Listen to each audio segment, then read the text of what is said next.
Hello friends, मैं छोटू कुमार आप सभी को एनसीईआरटी ज्ञान पर स्वागत करता हूं। दोस्तों, आज हम बात करने वाले हैं क्लास 9 का इकोनॉमिक्स जो कि है अर्थशास्त्र। इसका चैप्टर 3 का है वैसे एमसीक्यू जो कि आपके चाहे जेक का बोर्ड आने वाला एग्जाम हो, चाहे एसएससी और रेलवे कोई भी एग्जाम में आपके इंपॉर्टेंट क्वेश्चन बनने वाले हैं। तो चैप्टर 3 क्या आपका अर्थशास्त्र का निर्धनता एक चुनौती। तो हम लोग इसमें देखेंगे कौन कौन से ऐसे एमसीक्यू है जो बहुत ही ज़्यादा इंपॉर्टेंट कम्पिटेटिव एग्जाम है, चाहे जेक एग्जाम में बनने वाले हैं। तो चलिए शुरू करते हैं। तो चलिए आते हैं पहला क्वेश्चन क्या कि भारत में ग्रामीण क्षेत्रों में स्वीकृत कैलोरी प्रति व्यक्ति प्रतिदिन कितनी है। कहने का मतलब क्या है कि जो गांव में लोग भोजन करते हैं उसमें जो भोजन में कैलोरी जो एनर्जी रहती है वो प्रति व्यक्ति कितनी है। तो वो है आपका 2400 कैलोरी प्रतिदिन के हिसाब से। अगर कोई भोजन करता है तो वह निर्धन की कैटेगरी में नहीं आएगा। तो हो जाएगा आपका क्या चीज़ 2400 कैलोरी प्रति व्यक्ति।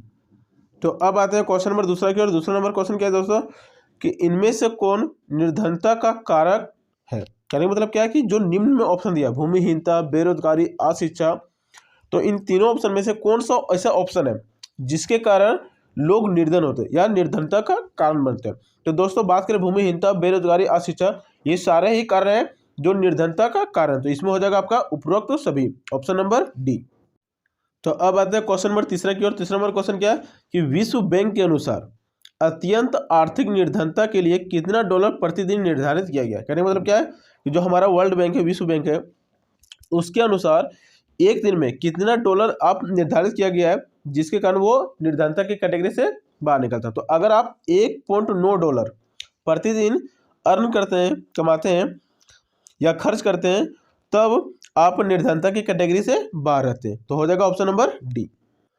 तो अब आते हैं अगले क्वेश्चन की ओर। अगला नंबर क्वेश्चन क्या है कि अमेरिका में किस व्यक्ति को गरीब माना जाता है। कहने मतलब क्या है कि जो क्वेश्चन नंबर 4 है उसमें क्या बोला कि अमेरिका में किस व्यक्ति को गरीब माना जाएगा। तो ऑप्शन क्या है कि जिसके पास कार ना हो, घर ना हो, जहाज ना हो, मोटरसाइकिल ना हो। तो दोस्तों बात करें अमेरिका में अगर किसी व्यक्ति के पास कार ना हो तब उस व्यक्ति को गरीब माना जाता है। ठीक है, तो हो जाएगा आपका ऑप्शन नंबर ए। अमेरिका में किस व्यक्ति को गरीब माना जाता है तो जिसके पास कार ना हो। तो अब आते हैं अगले क्वेश्चन की ओर। क्वेश्चन नंबर 5 क्या बोला कि विश्व के कौन से देश में सर्वाधिक निर्धनों की संख्या है। मतलब क्या है कि विश्व में जितने भी देश हैं उस देशों की संख्या में कौन से ऐसा देश है जिसमें सबसे ज्यादा निर्धनों की संख्या है। तो वो है आपका नाइजीरिया, ऑप्शन नंबर डी। तो अब आता है क्वेश्चन नंबर 6 की ओर। क्वेश्चन नंबर 6 क्या है कि भारत में निर्धनता रेखा का आकलन किसके द्वारा किया जाता है। कहने का मतलब क्या है कि जो भारत में निर्धनता रेखा का आकलन किया जाता है कि कितने लोग निर्धन है, कितना प्रतिशत निर्धन है, तो उसका आकलन कौन करता है। तो उसका आकलन करता है राष्ट्रीय प्रतिदर्श सर्वेक्षण संगठन, जिसको हम लोग NSSO भी कहते हैं। तो हो जाएगा आपका छठा का option number B is the right answer. तो अब आते हैं क्वेश्चन नंबर 7 की ओर। तो क्वेश्चन नंबर 7 क्या है दोस्तों कि निर्धनता रेखा निर्धारण की कितनी विधियां हैं। तो दोस्तों बात करें निर्धनता रेखा की जो निर्धारण की विधियां हैं वो जनरली 2 है। ठीक है, आय और व्यय। कहने का मतलब क्या है कि कितना कमाते हैं और कितना खर्च करते हैं। तो इसी पर निर्धनता रेखा के निर्धारण किया जाता है। ठीक है, तो ऑप्शन नंबर हो जाएगा आपका डी 2। तो अब आते हैं अगले क्वेश्चन नंबर 8 की ओर। क्वेश्चन नंबर 8 क्या है दोस्तों कि मनरेगा के अंतर्गत कितने दिन के रोजगार की गारंटी दी गई। मनरेगा के अंतर्गत कि जो गांव वाले हैं या फिर जो गरीब वर्ग के लोग हैं उन लोगों को मनरेगा के अंतर्गत कितने दिनों की रोजगार की गारंटी दी गई। तो वो दी गई आपके 100 दिन। अगर उसको रोजगार नहीं मिलता है तो सरकार अपने फंड में से उस गरीब वर्ग के या निर्धन लोगों को पैसे देगी। अगर वो 100 दिन का रोजगार नहीं देती है तो 100 दिन का उन लोगों को पैसा देगी। तो अब आते हैं क्वेश्चन नंबर 9 की ओर। क्वेश्चन नंबर 9 क्या है दोस्तों कि किस राज्य में निर्धनता का प्रतिशत सबसे अधिक पाया जाता है। दोस्तों बात करें भारत के राज्यों में, तो भारत के राज्यों में कौन सा ऐसा राज्य है जिसमें सबसे अधिक निर्धन लोग पाए जाते हैं, निर्धनता का प्रतिशत सबसे ज्यादा अधिक है। तो वो आपका बिहार। बिहार में सबसे ज्यादा निर्धनता का प्रतिशत है। तो हो जाएगा आपका option number D is the right answer. तो अब आते हैं क्वेश्चन नंबर 10 की ओर। क्वेश्चन नंबर 10 क्या है दोस्तों कि राष्ट्रीय ग्रामीण रोजगार गारंटी अधिनियम, जिसको नरेगा भी बोलते हैं, कब पारित किया गया। तो दोस्तों ये पारित किया गया था आपका 2005 ईस्वी में। अगर क्वेश्चन क्या पूछा जाएगा कि नरेगा या फिर राष्ट्रीय ग्रामीण रोजगार गारंटी अधिनियम कब पारित किया गया, तो वो किया गया था 2005। तो हो जाएगा आपका ऑप्शन नंबर डी। तो अब आते हैं क्वेश्चन नंबर 11 की ओर। क्वेश्चन नंबर 11 क्या है दोस्तों कि प्रधानमंत्री रोजगार योजना कब प्रारंभ की गई। क्वेश्चन क्या है कि प्रधानमंत्री रोजगार योजना कब प्रारंभ की गई थी। तो ये की गई थी आपके 1993 ईस्वी में। तो हो जाएगा आपका option number C is the right answer. तो अब आते हैं अगले क्वेश्चन नंबर 12 की ओर। क्वेश्चन नंबर 12 क्या है दोस्तों कि NSSO का पूर्ण रूप क्या है। NSSO का पूर्ण रूप क्या है? तो इसका पूर्ण रूप है राष्ट्रीय प्रतिदर्श सर्वेक्षण संगठन, जो कि भारत में गरीबी रेखा या निर्धनता रेखा का आकलन भी करती है। तो हो जाएगा आपका ऑप्शन नंबर सी। तो अब आते हैं क्वेश्चन नंबर 13 की ओर। क्वेश्चन नंबर 13 क्या है दोस्तों कि गरीबी रेखा के निर्धारण के लिए कौन सा संगठन सर्वेक्षण करती है। जैसे कि अभी हम लोग पहले देखे कि गरीबी रेखा का जो निर्धारण करती है वो कौन सा संगठन करती है, तो करती है आपका NSSO। और इसका पूर्ण रूप भी अभी हम लोग देखे, तो इसका पूर्ण रूप क्या है कि राष्ट्रीय प्रतिदर्श सर्वेक्षण संगठन।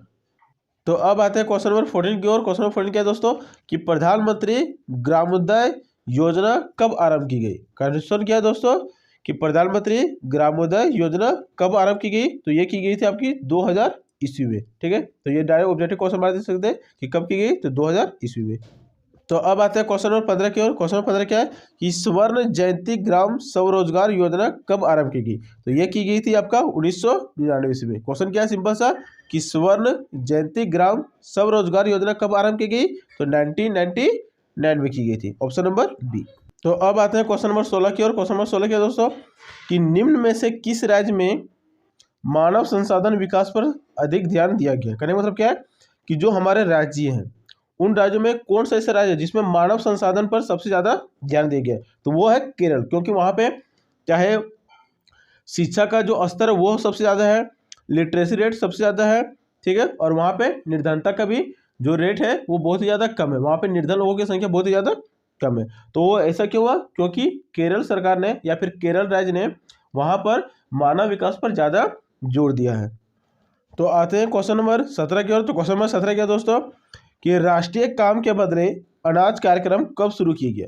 क्वेश्चन क्या है कि राष्ट्रीय काम के बदले अनाज कार्यक्रम कब शुरू किया गया, तो यह किया गया था आपका 2004 ईस्वी में। कहने मतलब क्या है कि जो भी आप काम करेंगे उसके बदले आपको पैसे ना दे करके अनाज दिया जाएगा, उसी को बोलते हैं कि राष्ट्रीय काम के बदले क्या देना, अनाज। तो ये प्रोग्राम शुरू कब किया गया था, तो 2004 ईस्वी में।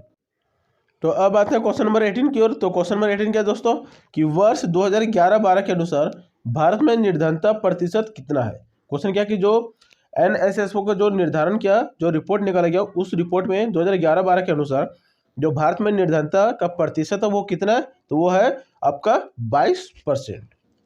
तो अब आते हैं क्वेश्चन नंबर 19 की ओर। क्वेश्चन नंबर 19 क्या है कि वर्ष 2011-12 के अनुसार भारत में कितनी जनसंख्या निर्धनता रेखा के नीचे रही, तो ऑप्शन नंबर ए हो जाएगा 27 करोड़। लगभग कितनी जनसंख्या, तो 27 करोड़ जनसंख्या 2011-12 के अनुसार भारत में जो जनसंख्या जिसमें निर्धनता का निर्धारण किया गया वो 27 करोड़ से नीचे रही। तो आते हैं आज का अंतिम क्वेश्चन की ओर। तो क्वेश्चन नंबर 20 क्या है कि भारत में गरीबी का अनुमान का आधार क्या है। जो भारत में गरीबी का अनुमान का आधार है वो क्या है, तो परिवार का उपभोग व्यय, कि परिवार में कितने लोग क्या व्यय करते हैं उस पर डिपेंड करता है। तो हो जाएगा आपका ऑप्शन नंबर बी। ठीक है, तो दोस्तों आज के लिए इतना ही, मिलते हैं नेक्स्ट वीडियो में। ऐसे ही और शानदार वीडियो देखने के लिए हमारे यूट्यूब चैनल NCERT ज्ञान हब को सब्सक्राइब कर लें और शेयर भी करें इसे, ताकि और लोगों तक जानकारी मिल सके। तो आज के लिए इतना ही।